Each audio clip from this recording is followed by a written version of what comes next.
All right. We're back, and there he is with our Welt Rheaume P.A. Dolphins report. How you feeling, David? Feeling good. Yeah. Just another week out here in paradise. Yeah.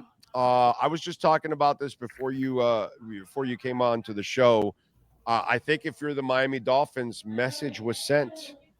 You have no choice. You must find a quarterback next year. Tua Tagovailoa's career will be short with the Miami Dolphins. He does not plan to take care of himself. He will continue to dive headfirst. He will continue to take on tacklers. He will continue to hold on to the ball for 5 seconds back there, putting himself at risk and the ball at risk. He yesterday pretty much told you guys, Beasley, and Hal, with all the follow-up questions, he basically told you, I will refuse to take care of myself. I am irresponsible, and I will continue to make irresponsible decisions. That's what I heard.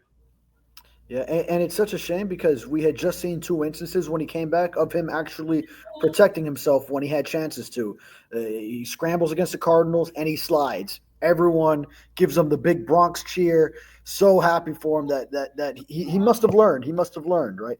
Then against the Bills, very similar situation to the one that he got injured on when he rammed his head into DeMar Hamlin's bicep. 190-pound defensive back. Yeah, that too.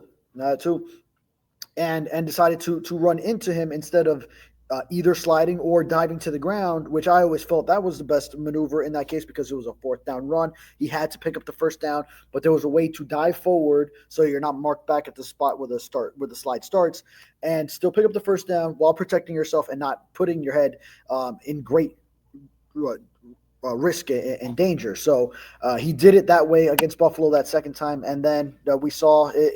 I know instinct takes over so much for these players in the heat of competition. But bro, that's bullshit, bro. That's bullshit. Well, I mean that's how it happens, though. No, that's bullshit because Tom Brady throws an interception and he doesn't bother chasing the guy. Yeah. Marino threw an interception and he doesn't bother chasing the guy. Drew Brees throws an interception and he doesn't bother chasing the guy. This guy thinks he's a football player. That's it. You know what the follow-up question you guys need to have the next time with him? Because that's what I would have been. See, the problem is if I start going there every day, they're going to hate me so much. They're going to kick my ass out of there. You know what I mean? Because I'm going to rattle some cages. But it's like you admire the Marino so much, right? Like he says, oh, pick a guy, let it fly. Tua, have you watched this low lights? He doesn't chase anybody when he throws an interception because that's what quarterbacks do. They don't go chasing people because they get injured doing that. And he doesn't comprehend that those instincts don't exist for a quarterback in the NFL. Smart quarterbacks choose to stay healthy and available for their teams. That's not his priority, bro. Yeah. It's not priority. He just said it yesterday. The Dan Marino point is a great one. I actually wish I had that tidbit in my mind when he spoke yesterday, when Tua spoke yesterday. Porque no tienes la experiencia, papa. That's why. And at that moment, that comes to my mind because all I could see is Marino just walking off the field, pissed off, mother effing himself, or maybe the receiver that ran a wrong route or something like that and why he threw the interception. And then you'll see him rip the receiver after. You know what I'm saying? But Marino wasn't going to chase anybody. And not one of us ever said, go chase him, Marino. Go chase him, Montana. Go chase him, Brady. Go chase him, Peyton. Go chase him, Mahomes. None of us say that about we don't want our quarterbacks chasing anybody. Yeah, I would like to know the answer to that question next time Tua speaks. Is have you spoken to Dan Marino about this? Exactly that, and seek the. Well, not only spoken to him, but facts are. You tell him, have you spoken to Dan Marino about this? Because the facts are he never chased anybody. And to listen to him, it's not just yeah. And then did you listen to what he had to say in that regard? And I also found it interesting how Tua actually believed in his post game press conference that Christian Roseboom, the Rams linebacker, would scoot out of bounds when he saw Tua. That man's job is to go hit the opponent, specifically the quarterback. Where, I mean, as a defender, and I hate to put it in these terms, if you take the starting quarterback away from the Miami Dolphins, then it's Skylar Thompson next, and you've won the game. You win the game if you take the quarterback out of the game. I hate to put it in those terms in 2024. I know it's an old school mentality, but I mean, it's got to be in the back of the head for some brother. He's licking his chops watching the quarterback come at him. He wants the quarterback to come at him because he's like, oh, this is the best. I intercepted it. Now I'm going to put a shoulder into this idiot. Yeah. Oh, I love it. Or a knee to the head in this case. Yeah, whatever. Yeah. Exactly. Yeah. Truck his stupid ass for getting in front of me. That's what that defender's saying. Oh, this moron's coming at me. This guy, are you crazy? Oh, this is stupid on his part. I can't wait for this collision. I mean, nobody fears Tua. Nobody fears Marino. Nobody fears any of these guys as tacklers. Are you kidding me, dude? Come on, bro. Maybe Cam Newton. Okay. Oh, yeah. If he's coming at you. Ben Roethlisberger. Yeah, I might be a little nervous if Cam Newton's coming at me. Big Ben made a playoff game-saving tackle one time. If Aaron Rodgers is coming at me, I'm going to put his ass in a dark room. Mm-hmm. Okay? That's what I'm going to do, Aaron Rodgers. Yeah. I'm going to put his ass in a dark room because I'm going to knock him out. But of course, Aaron Rodgers is not going to chase you because that's not what he does when he throws an interception. He walks off the field like everybody else, pissed off. And that's what you're supposed to do. And by the way, that guy wasn't going to score just because of Tua. If Tua does not there, somebody else is there. Give me a break, bro. Yeah, he has some linemen nearby as well. Yeah, so, give me a break. Yeah, but you mentioned Cam Newton. Ben Roethlisberger is another one I would think of. He actually made a playoff game-saving tackle. Right. You remember against the Colts? Yeah, but his big goofy ass is 6'6". Right. Totally different. I know. He's a big fat dude, bro. I mean, because but that's a huge human being, And by the way, was it a big game? Oh, yeah. The playoff game en route to his first Super Bowl. So the 05 postseason. John Elway went helicopter. Yeah. He was laying it all out on the line at the end of his career to win that Super Bowl. Yeah. That's when I want you to do that. Okay. If this was the Super Bowl, an AFC championship game, and Tua wants to make, I totally understand this. The championship's on the line. We're in the regular season, bro. We're in a meaningless regular season pretty much right now as it is. You need to stay healthy as much as possible. You just screwed your team. So he's basically saying, hey, guys, get ready to get screwed again because I'm going to do stupid things that are going to knock me out. Don't call it meaningless in this facility because these guys, here comes my hopium, are only 1.5 games out after winning the Monday night game. So they have the 7 seed in sights. Yeah. I know. It's just whatever. It is what it is. I just want the kid to play smart, and he refuses to play smart. And it's just really, really, really frustrating overall, bro. It just really is, man. I don't get it. So Tyreek says he can play no matter what. But this offense, dude, with that wrist injury, I don't know what he can do downfield. And I don't know if you want him in traffic catching the ball. So I'm not sure about that, but you've got to find a way to play more vertical, and there is no vertical in this offense right now. Yeah, there isn't. And to some extent, I mean, defenses are playing more and more too high shells and different variations of coverage off of it that make it difficult to throw downfield. So, yeah, I mean, you have to start off by taking what the defense gives you, but eventually you do want to get to what you do best, and that's hitting those deep balls. So, yeah, that's why we are seeing Tua distribute the ball a lot, get Jonnu Smith the ball more. Devon Achane has had so many receptions. Odell, we've seen him in recent weeks get involved. Now River Craycraft is in the mix, so maybe he can get some receptions. Malik Washington, now we see him more and more. So many different receivers, even Raheem Mostert. So all these different pass catchers getting involved. So that's why you got to do all that. But eventually, yeah, you do got to start hitting those deep shots, getting the ball downfield, getting Tyreek Hill and Jalen Waddle in space. Sometimes you see some glimpses, like Jalen Waddle had a pair of catches on that first drive, that first play, and then also the big third down that led to the Malik Washington touchdown. So that looked like it was getting on a good track there early. But then a run of empty possessions, a couple of turnovers from Tua, some bad decisions. Then eventually the bounce back in the second half. But defense really was the story for Miami last week. So I think you want to start seeing an all-around effort, and hopefully this week is one, especially these next two. You're at home against the Raiders, against the Patriots.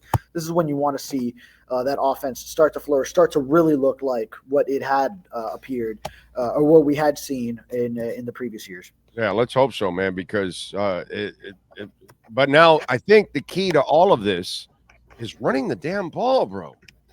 Yeah. Run the damn ball. Last week, you had that terrific first drive, but you then started to kind of get away from the run, and I think that is the heart and soul of everything. And because if you really dedicate to the run, you will suck in that linebacker, you will suck in that safety, and then that's when you're going to be able to go over the top, and you're going to hit some type of a deep crossing route into the middle of the field or something like that. But if you don't do it that way, it's just hard to become vertical if you don't bring the box in a little bit more. And that's something that they're not doing. They're not bringing in the box.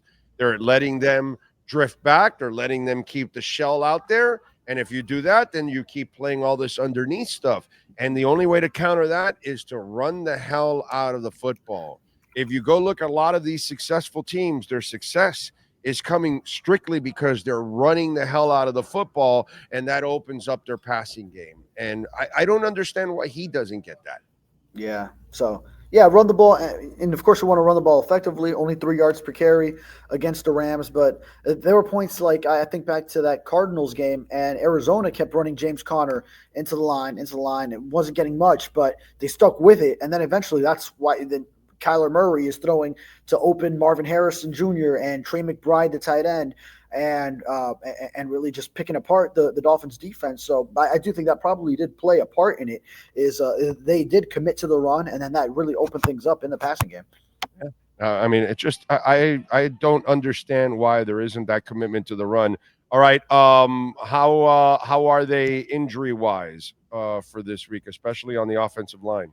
Oh, let me see if – all right, I don't think we have the Thursday injury report out yet, but I can't tell you what we saw at practice, which was Robert Jones did return to drills, so that's a positive. You know, he's dealing with the knee injury that caused him to leave early Monday night at SoFi. So he was estimated as missing the Wednesday practice because it was just a walkthrough. Dolphins' first practice this week coming off the Monday night game, and the travel across the country was today, Thursday. So we saw him. We saw Tyreek Hill back out there with the wrist injury. Of course, he did play with it, so he's able to practice again. So Teron Armstead, Calais Campbell still getting some rest, I guess, because it's like a day behind everything. So Julian Hill was in a red non-contact jersey, so we do know he went through a full practice, or was estimated as a full practice participant Wednesday with that shoulder injury, but we don't know if something new popped up for him. So let's hope so. Oh, eres malo. Qué malo eres. Yes, exactly. Julian Hill. Que malo eres. Wow. Yes, malo. Yes, terrible, horrible. Yes, we don't need you. No. Sit down, kid. Relax. Take the year off. Go on a vacation. Barbados is beautiful. Go check it out. Hang out there. Don't return, please, for a while. I'm hoping something's going on with Julian Hill, because that guy is un cero a la izquierda. Nah, As man. we say in Spanish, if we want to keep the Spanish slang stuff going, okay? Cero a la izquierda, you know? Anyway, but I don't think I know that one. Yeah, so. Yeah, you don't know? Oh, okay. No. Well, there you go. -0. Oh, right? okay. I like it. Yes. Derecha would be the other way, bro. You know what I'm saying? Oh yeah. Anyway, Well, go ahead. Well, I just see 0 as like it's in the middle between the negative and yeah. It doesn't even cross my. There can't be a -0. All right. Anyway, so what else do we have on the No, injury front? yeah, those. I mean, well, Isaiah Wynn did come back for his first practice, so saw him get He's still a little another bit of week work. or two away, right? Yeah, right. Yeah, I would not expect him. I'm expecting that he'll be limited this week. So, but yeah, and we also did learn yesterday that it's a knee issue that also came with the original quadriceps injury. And by the way, as I'm speaking, we do now have an updated injury report just coming in, and. Okay, well, no, Julian Hill, it's still just the shoulder, but yeah, he was downgraded to limited from a full practice participation. Oh, Jalen Ramsey now on there with a knee, and he was limited. Um, Okay. Odell Beckham also added to the report with a knee, but participated Yeah, fully. I think this is kind of that sounds very veteranish for those Yeah, two guys. You know yeah, what I'm saying? Guys that mhm, already have like prior stuff, so let's not overwork them a little too much. mhm. You know what I'm saying? I don't think anything is going to keep those guys out, anyways, right? You don't think? Yeah, for Jalen Ramsey and such. Yeah, yeah, yeah. Yeah, hmm no, not something like this. Especially, I mean, he was still able to practice, so Right. That's what I'm yeah. saying. Yeah, I Mhm. think there's more. That's If he more. missed, yeah, But yeah, just kind of pacing him is what I think they're doing with Jalen. Is what they're doing. yeah. Hmm. Yeah. So, all right, but this is as must win as it gets if you want to keep any kind of hope Oh yeah. in this whole environment. And I would imagine that Tua got a little more he may not say it or anything, but with Antonio Pierce saying yeah he should retire, there's a little more coal for his fire. Yeah, absolutely. Oh, here's another thing: is that Tyrell Dodson first practice with the team, and we learned he's going to be backing up Anthony Walker right now, early on at the other inside linebacker spot. What'd you think of the David Long cut? Yeah, that was a bit surprising, but now it becomes clear. I mean, he was demoted, and I think also now Danny Crossman said he was doing fine on special teams, but once you're demoted and you're not a starting defender, then if you're not like vital on special teams, then the very next thing that could happen is exactly what did. So, but it was still surprising because I never thought in those terms that David Long, a captain to start the year, would actually get waived. Oh, you change systems, and Mm, he may not fit what Weaver wants to do, and that's what happens when you keep changing coaches and you keep changing schemes. All players aren't going to fit all kinds of schemes. Some of them are limited to certain schemes, and clearly Weaver did not think he was a fit for his scheme. And yeah. if you can pick people off the street and do better, it's not a good sign for you. Yeah, it shows where now Weaver has the two linebackers that he added, that he stamped and approved in free agency, that the Dolphins signed that first day of free agency, Monday. It was both Anthony Walker and Jordan Brooks. And then now David Long, the one who was brought in the year before on a 2-year, $11 million contract, halfway through year 2 of it, he's out of there. And then also now Tyrell Dodson, as he became available, someone that Mike McDaniel and the Dolphins knew from playing against him in Buffalo. He was in Seattle just now as a team that is running the same system as the Dolphins under Mike McDonald over there, Anthony Weaver here, both Baltimore guys before this. So seems like it all just aligned. Remember, the Dolphins also picked up earlier Tyus Bowser this year, who was out of Seattle and previously in Baltimore. So all those connections there with Weaver type guys in this defense.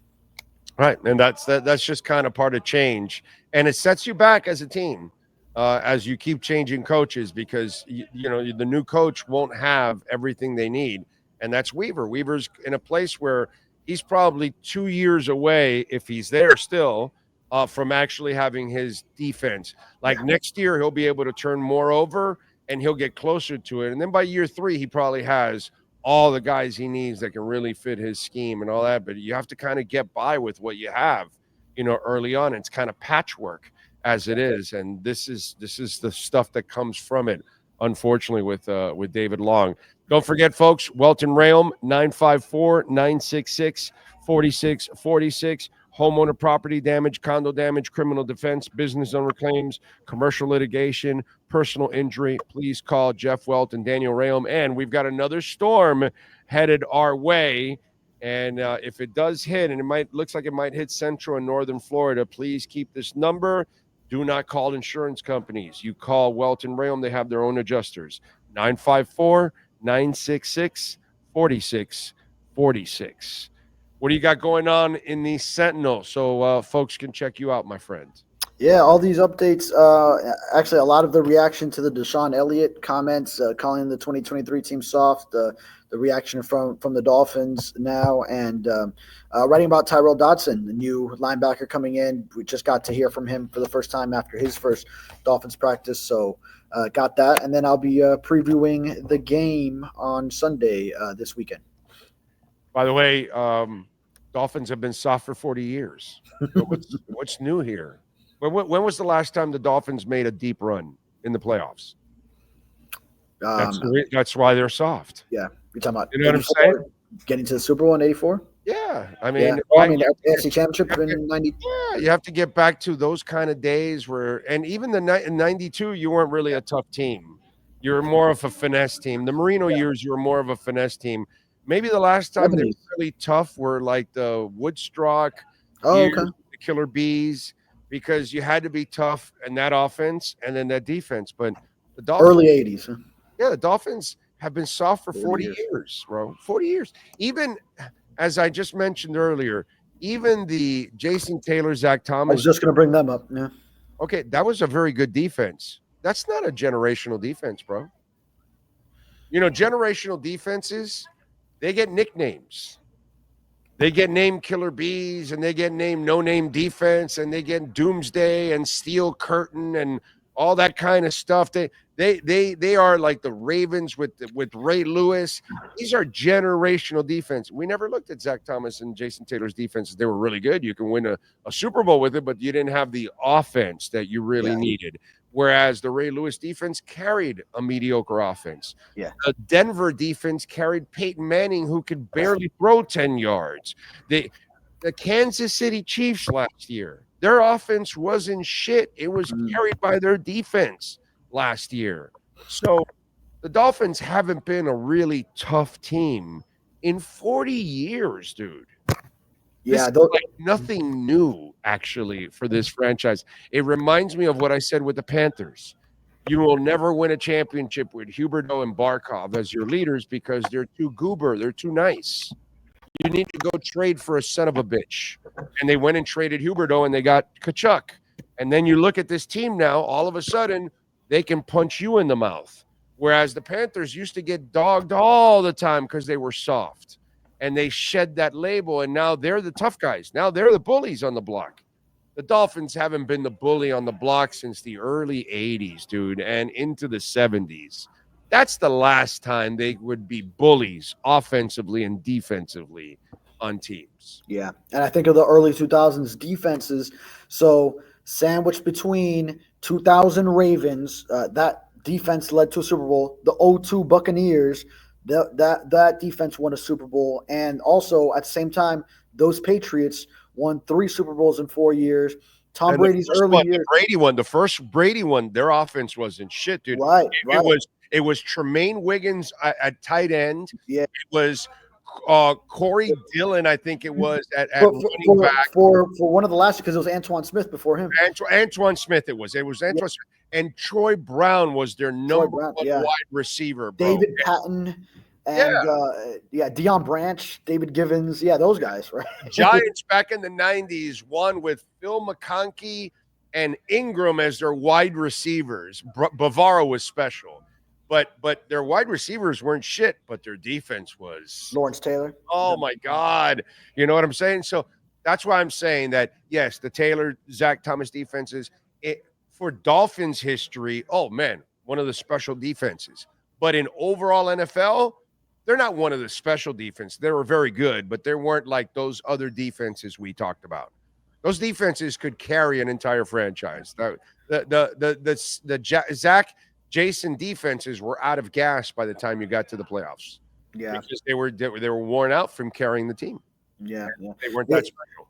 It would be cool to hear like Peyton Manning and Tom Brady that time they were on the Manning cast together and they were bonding over how tough it was to face those defenses. And that's cool to hear from those kind of legends how when Peyton Manning was in the AFC East early on before the Colts moved to the AFC South, and Brady also playing against the Dolphins so much, how they were saying how tough it was. But yeah, just overall though, it wasn't like in that top three. There were still a few defenses still ahead of the Dolphins those years. Yeah, I'm with you there. All right, follow him on Twitter at David Furones _ and catch his work there at the South Florida Sun Sentinel. David, as always, thank you, my brother, and we will catch up post game. Yes, sir. Sounds good. Thank you, sir. There you go. The great David Furones getting it done for us, just like Welt Rheaume, 954-966-4646.